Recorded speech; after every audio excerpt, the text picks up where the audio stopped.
Perkenalkan, nama saya Felita Adisti Mutiara Fitri dari kelas Gizi 5A dengan NIM 192231016 yang pada hari ini saya akan presentasikan mengenai validitas dan reliabilitas metode diet quality. Untuk jurnal yang saya gunakan sebagai berikut. Untuk tujuan penelitiannya sendiri yaitu menilai dan membandingkan kualitas diet mahasiswi dari berbagai program studi di Taiba University menggunakan Diet Quality Index Internasional serta melihat perbedaan kualitas diet antara mahasiswa jurusan kesehatan dan non-kesehatan. Dan juga penelitian ini bertujuan untuk mengidentifikasi komponen DKI internasional yang paling berpengaruh dan menentukan kebutuhan edukasi gizi yang lebih spesifik berdasarkan latar akademiknya. Untuk repetisinya tidak ada proses repetisi karena penelitian menggunakan desain cross-sectional. Untuk jumlah sampelnya adalah sebanyak 658 mahasiswi yang mana berusia 18 sampai 24 tahun dari tiga fakultas di Taipei University yaitu CHAMS, CS, dan CAH. Untuk subjek penelitiannya mahasiswi berusia 18 sampai 24 tahun di jurusan kesehatan dan non-kesehatan yang memungkinkan perbandingan kualitas diet antar kelompok. Kemudian untuk metode penelitiannya sendiri menggunakan desain cross-sectional dengan instrumen Diet Quality Index Internasional. Untuk teknik samplingnya juga menggunakan simple random sampling berdasarkan rumus Krejci dan Morgan. Dan untuk waktu digunakannya sendiri, pengumpulan data dalam penelitian ini dilakukan pada semester musim gugur atau fall semester tahun 2019. Untuk hasil penelitiannya sendiri, yaitu penelitian ini menunjukkan adanya variasi skor DKI internasional pada mahasiswi dari tiga fakultas, yaitu untuk mahasiswi CHAMS itu memiliki kualitas daya terbaik, diikuti CS, sedangkan mahasiswi dari CAH itu memperoleh skor terendah, yang dimana menunjukkan pola makan yang kurang seimbang dibanding fakultas lainnya. Dan berdasarkan analisis statistik juga, mahasiswi dari CS dan CAH ini berpeluang lebih tinggi memiliki kualitas diet yang buruk dibanding dari fakultas CAMS atau CHAMS dengan nilai odds ratio masing-masing 1.154 dan 1.624. Yang dimana hal ini juga menunjukkan bahwasannya latar akademik ini berhubungan dengan perilaku dan pemilihan makanan. Dan kemudian sebagian besar peserta ini tidak memenuhi kecukupan harian, di mana pemenuhannya masih berada di bawah 50% dari rekomendasi.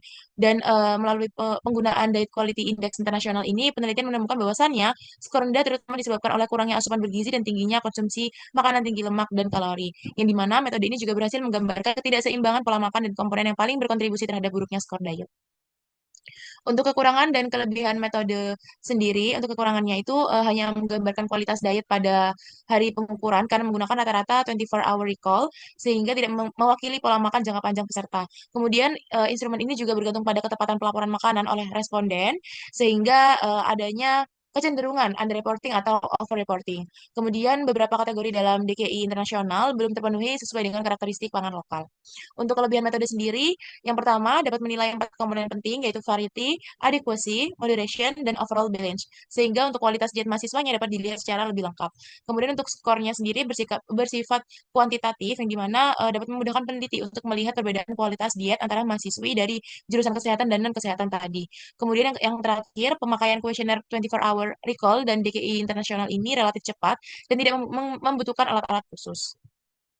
Untuk cara mengolah datanya sendiri, yaitu data asupan sendiri diperoleh dari 24-hour diet seri recall sebanyak 3 kali, diolah menggunakan Nutri6 software untuk menghitung asupan energi dan zat gizi. Kemudian skor DKI internasional ini dihitung berdasarkan empat komponen utama. Kemudian untuk cara menganalisisnya, dianalisis menggunakan uji statistik seperti ANOVA untuk melihat perbedaan kualitas diet antar fakultas dan regresi logistik untuk menilai hubungan antara kualitas diet dan status gizi.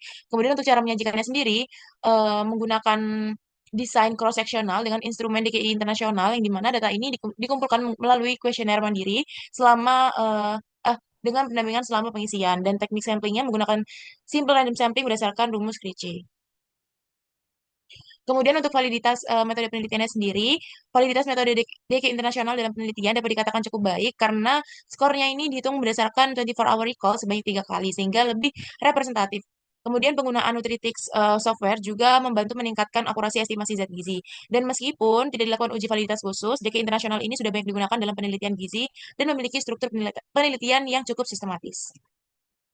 Untuk reliabilitas sendiri, secara keseluruhan metode ini juga dapat dikatakan cukup reliable meskipun tidak dilakukan uji reliabilitas formal seperti tes retest. Namun untuk tingkat konsistensinya terlihat dari prosedur pengumpulan data yang dilakukan sebanyak 3 kali dengan metode yang sama, pencatat yang terlatih, serta penggunaan perangkat lunak Nutritics untuk analisis yang seragam. Dengan prosedur yang stabil dan juga terstandar tersebut, hasil penelitian dianggap konsisten dan dapat dipercaya. Untuk potensi biasnya sendiri ada potensi bias ingatan atau recall bias pelaporan atau reporting bias dan juga bias dari perbedaan penafsiran porsi. Cara mengatasi biasnya sendiri yaitu yang pertama melakukan 24-hour dietary recall sebanyak 3 kali, kemudian menggunakan mahasiswa terlatih untuk membantu pengisian recall, kemudian yang terakhir menggunakan alat bantu visual untuk memperkirakan porsi. Baik, mungkin sekian presentasi yang dapat saya sampaikan. Kurang lebih mohon maaf. Wassalamualaikum warahmatullahi wabarakatuh.